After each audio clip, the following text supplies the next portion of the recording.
Welcome back to my YouTube channel. It's me Shaifa Hamsas. എല്ലാവർക്കും സുഖമാണെന്ന് കരുതുന്നു. ഇന്ന് മെയിൻ തമ്പനയിൽ കണ്ടതുപോലെ തന്നെ റൂം ക്ലീൻ ചെയ്യാനാണ് മെയിൻ. കാരണം എന്താ പറയുക, നോമ്പൊക്കെ അല്ലേ, അപ്പം മൊത്തത്തിൽ നമ്മൾ ഓൾറെഡി ക്ലീൻ ചെയ്യും. പക്ഷേ ഈ അലമാരിൻ്റെ മുകളിൽ അങ്ങനെ എത്തിപ്പെടുന്നില്ല ഗായ്സ്. എപ്പോഴും എല്ലാ പ്രാവശ്യം നോമ്പിനും ക്ലീൻ ചെയ്യും, പക്ഷേ വീണ്ടും അതിൻ്റെ മുകളിൽ വെക്കണ എല്ലാ സംഭവങ്ങളും അങ്ങനെ തന്നെ ഉണ്ടാവും. അങ്ങനെ അവിടെ ഒരുപാട് സംഭവങ്ങളായിട്ടുണ്ട് ഗായ്സ്. അപ്പം ഞാൻ വിചാരിച്ചു ഈ പ്രാവശ്യം എല്ലാ ആക്രി സാധനങ്ങളും ഒഴിവാക്കണമെന്നും. കണ്ട, ഇതൊക്കെ മോളെ കുഞ്ഞാമ്പള അലമാരാണ് ഗായ്സ്. അങ്ങനെ കുറച്ച് സംഭവങ്ങളൊക്കെ എടുത്തപ്പോൾ ഭയങ്കര പൊടി, കാരണം അവിടെ ക്ലീൻ ആക്കി വരുന്നില്ലല്ലോ. അപ്പം എനിക്ക് മാസ്ക് ഒക്കെ ഇട്ടിട്ട് ക്ലീൻ ആക്കാണ്. ഞാൻ മാസ്ക് ഇടാൻ വേണ്ടി പോയതാണ് ഗായ്സ്. പിന്നെന്താ പറയുക, പിന്നെ വേറൊരു സംഭവം വെച്ചാൽ പുറത്തുനിന്ന് നല്ല ഒരുപാട് പൊടി വരും. കാരണം അടുത്തൊക്കെ വീട് ശരിയാക്കുന്നുണ്ട്, വീട് പണി നടക്കുന്നുണ്ട്. അപ്പം അങ്ങനെ ജനലൊക്കെ തുറന്നിടുന്നില്ല, അങ്ങനെ പൊടിയൊക്കെ വരുന്നുണ്ട് ഗായ്സ്. അപ്പോൾ മാസ്ക് ഒക്കെ ഇട്ട് സെറ്റ്. അങ്ങനെ വീണ്ടും അലമാരിൻ്റെ മുകളിൽ പോയി. അപ്പോൾ ഇത് സംഭവങ്ങളൊക്കെ എന്തൊക്കെയോ സംഭവങ്ങളുണ്ട്, എനിക്ക് പറഞ്ഞറിയിക്കാൻ പറ്റില്ല ഗൈസ്. അപ്പം അങ്ങനെ അതൊക്കെ എടുത്ത് താഴത്തേക്ക് ഇട്ടു. അടുത്തത് വരുന്നതാണ് ഒരു വെറൈറ്റി സംഭവം. ഈ ബാഗിൽ നിങ്ങൾ വിചാരിക്കേണ്ട ബുക്സ് കളക്ട് ചെയ്ത് വെച്ചതാണെന്ന്. ബുക്സ് ഒന്നല്ല, മരുന്ന് ശേഖരിച്ച് വെച്ചതാണ്. അപ്പം അതിൽ ഇഷ്ടംപോലെ മരുന്നാണ്. അപ്പോൾ ഡേറ്റ് കഴിയാണ്ടാകുമ്പോൾ വിചാരിക്കും ആവശ്യം വരുന്ന ചോദിച്ചാൽ വീണ്ടും അലമാരിൻ്റെ മുകളിൽ വെക്കും. അപ്പോൾ അത് എടുക്കില്ല, വീണ്ടും വേറെ ഡോക്ടറെ കാണിക്കില്ല. നമ്മൾ അസുഖം വന്നാൽ ഓൾറെഡി നമ്മളെ കയ്യിലുണ്ടാവും മരുന്ന്, പക്ഷെ നമ്മളെന്താക്കും, അതൊന്നും നോക്കില്ല. നമ്മൾ അതൊക്കെ അവിടെ ശേഖരിച്ച് വെച്ചതായിരിക്കും. അങ്ങനെ ആ ബാഗ് നിറയെ മരുന്നായി. അപ്പോൾ അതൊക്കെ ഈ പ്രാവശ്യം ഒഴിവാക്കാനുള്ളതാണ്. ഡേറ്റ് കഴിഞ്ഞാലും വേണ്ടില്ല, കഴിഞ്ഞിട്ടില്ലെങ്കിൽ വേണ്ടില്ല, അതൊക്കെ ഒഴിവാക്കുമെന്ന് ഗൈസ്. അങ്ങനെ എല്ലാ സംഭവങ്ങളെടുത്ത് ലാസ്റ്റ് കിട്ടിയതാണ് നെറ്റ്. കണ്ട, നമ്മൾ രാത്രി ഇടുന്ന നെറ്റാണത്. കൊതുക് വല എന്നും പറയും, നെറ്റെന്നും പറയും, മൊസ്കിറ്റോ നെറ്റെന്നും പറയും കേട്ടോ. എന്ത് വേണേൽ നിങ്ങൾക്ക് പറയാം. അപ്പോൾ ഞങ്ങൾ അത് കഴിഞ്ഞ് അതിൻ്റെ ശേഷം 2-3 പ്രാവശ്യമൊക്കെ മേടിച്ചിട്ടൊക്കെ ഉണ്ട്. ഇതൊക്കെ കണ്ടില്ലേ, അതൊക്കെ ആവശ്യം വരുന്ന ചേച്ചി വെക്കുന്നതാണ്.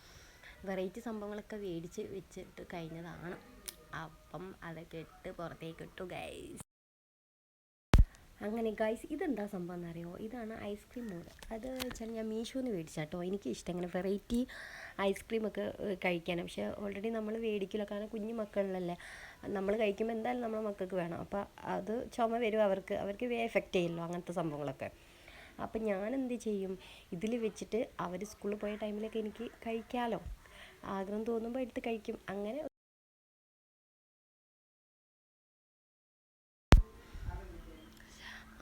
ഇത് എന്താണെന്നറിയാം സംഭവം, ഇത് മക്കൾ കളിക്കുന്ന ടോയ്സുകളാട്ടോ. അപ്പോൾ അതൊക്കെ എല്ലാം പെറുക്കി വെച്ച് ഒക്കെ സെറ്റാക്കി വെച്ചു.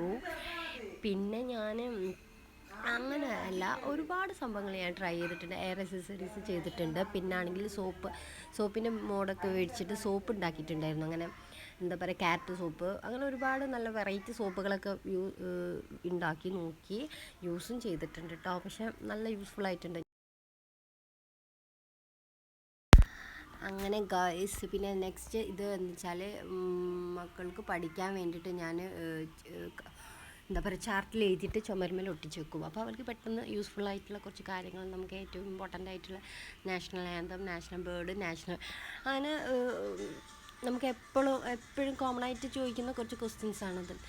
അപ്പം അതവിടെ മോള് പഠിച്ചു കഴിഞ്ഞാൽ അടുത്ത മോനിക്ക് വേണം, അതുകൊണ്ട് അത് ഒഴിവാക്കാനുള്ളതല്ല. അപ്പോൾ അതും നല്ല നീറ്റിലെടുത്ത് വെക്കാമെന്ന് വിചാരിച്ചു. ഇതെന്താണെന്നറിയാം സംഭവം, ഇതെന്ന് ചോദിച്ചാൽ ഞാൻ മീഷോന്ന് മേടിച്ചൊരു പ്രൊഡക്റ്റാട്ടോ. നല്ല യൂസ്ഫുൾ ആയിട്ടുള്ളൊരു പ്രൊഡക്റ്റ്, ഒരു ഷെൽഫാണ്. എല്ലാം നമ്മളൊരുവിധ സംഭവങ്ങളൊക്കെ അതിലേക്ക് സേവ് ചെയ്യാൻ പറ്റും. കാരണം മോളെ എയർ ആക്സസറീസ്, ബുക്സ്, പിന്നെ എല്ലാ സംഭവങ്ങളും. ഇതും എനിക്ക് ഭയങ്കര ഇഷ്ടമാണ്. അപ്പം അത് എല്ലാം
അങ്ങനെ ഗായ്സ് റൂമൊക്കെ ക്ലീൻ ചെയ്തു അടിപൊളിയാക്കിയിട്ടുണ്ട്. അപ്പം ഇങ്ങനെയാണ് എൻ്റെ റൂമൊക്കെ ഉണ്ടാവും. വൃത്തിയാക്കിയതിന് ശേഷം അടിപൊളിയായിട്ടില്ലേ. പിന്നെ എന്താ പറയുക, പിന്നെ ഞാൻ ഈ സംഭവങ്ങളൊക്കെ മോൾക്ക് പഠിക്കാൻ വേണ്ടിയിട്ട് ചെയ്ത് വെച്ചതാട്ടോ. അപ്പം മോൾക്കും ഉപകാരമാവും, യൂസ്ഫുള്ളാവും. കാരണം നമുക്ക് അങ്ങനെ ആണല്ലോ, ഒരാൾക്ക് കഴിഞ്ഞാൽ അടുത്ത ആൾക്ക് അത് യൂസ്ഫുള്ളാവും. പിന്നെ ഇതൊക്കെ ചുമരുമേൽ ഒട്ടിച്ച് വെച്ചതല്ല, സ്കൂളിലൊക്കെ മെയിൻ പഠിക്കാനുള്ള കുറച്ച് കുറച്ച് കാര്യങ്ങളാണ്. അത് ക്വസ്റ്റ്യൻസാണ്. അങ്ങനെ കോമൺ ആയിട്ട് പഠിച്ച് ഫസ്റ്റ് ഖുർആൻ അങ്ങനെ ചോദിക്കുമ്പോഴത്തേനും അവൾക്ക് പെട്ടെന്ന് ക്യാച്ച് ചെയ്യാൻ വേണ്ടിയിട്ട്, എനിക്ക് തോന്നുമ്പോൾ ചോദിക്കാൻ വേണ്ടിയിട്ട് ഞാൻ അങ്ങനെ ചുമരുമേൽ പേപ്പറിൽ ഒട്ടിച്ച് വെച്ചതാണ്. അങ്ങനെ ഇത് വെച്ചാൽ പിന്നെ കുഞ്ഞ് സ്റ്റിക്ക് കണ്ടില്ലേ, നമ്മൾ ചുമരുമേൽ ഒട്ടിക്കാൻ പറ്റിയ, അതിലും ഒരു ഇമ്പോർട്ടൻറ്റ് അധികാറുകൾ, അങ്ങനെ ചെറിയ ചെറിയ വെഹിക്കിൾ കയറുമ്പോഴുള്ള, പിന്നെ പോയിൻറ്റ്സ്, അവൾക്ക് കുറച്ച് ടഫായി തോന്നുന്ന കാര്യങ്ങളൊക്കെ അങ്ങനെ എഴുതി വെക്കും. അപ്പോൾ അവൾ കളിച്ചുകൊണ്ട് നിൽക്കുമ്പോഴായാലും എനിക്ക് ചോദിക്കണം തോന്നുമ്പോൾ ഞാൻ അവൾ ആ കളിക്കുന്നതിൻ്റെ ഇടയിലൂടെ ചോദിക്കുമ്പോൾ അവൾ പെട്ടെന്ന് പറയും. കാരണം അതങ്ങനെയാണ്, അതിൻ്റെ ഒരു ട്രിക്കാണ്. അങ്ങനെ ആകുമ്പോൾ അവൾ പറയും. അല്ലാണ്ട് അവളെ പിടിച്ച് ഇരുത്തിയിട്ട് പഠിക്കാൻ നോക്കിയാലൊന്നും അവൾ ഇരിക്കുകയൊന്നുമില്ല. അപ്പം ഞാനത് ട്രിക്ക് മാറ്റി അങ്ങനെ പഠിപ്പിക്കും. അങ്ങനെയുള്ള സംഭവങ്ങളൊക്കെയാണിത്. എനിക്കത് വളരെ യൂസ്ഫുള്ളായിട്ട് തോന്നി. അതുകൊണ്ടാണ് ഈ ട്രിക്ക് ഞാൻ വീണ്ടും വീണ്ടും ഇങ്ങനെ കണ്ടിന്യൂ ആയിട്ട് ചെയ്തുകൊണ്ട് നിൽക്കണം. എല്ലാം നല്ല കാര്യമാണ്. കാരണം നമുക്ക് കുട്ടികൾ നമ്മളിങ്ങനെ സ്ട്രെയിൻ ചെയ്യുന്നത് പഠിപ്പിക്കുന്നതിനെക്കാട്ടിയും നല്ലതാണ് ഇങ്ങനത്തെ ചെറിയ കുഞ്ഞു കുഞ്ഞു സംഭവങ്ങൾ ചെയ്ത് വെച്ചാൽ എന്താ പറയുക, അവർ കളിക്കുകയാണെങ്കിൽ പോലും നമുക്കത് ചോദിച്ചാൽ അവർ പറയും. കാരണം അവൾ കളിക്കുന്നതിൻ്റെ ഇടയിലൂടെ ആകുമ്പോൾ അവർ അത്ര വലിയ ഇതാക്കില്ല. കാരണം അവരെ പിടിച്ചിരുത്തി പഠിക്കുന്നൊക്കെ പറഞ്ഞാൽ അത് ഭയങ്കര റിസ്ക്കുള്ള കാര്യങ്ങളാണ്. അപ്പോൾ ഗായ്സ് ഇത്രയേ ഉള്ളൂ. അപ്പോൾ ഇഷ്ടപ്പെട്ടാൽ ലൈക്ക് അടിക്കുക, ഷെയർ ചെയ്യുക, സബ്സ്ക്രൈബ് ചെയ്യുക. Okay, by.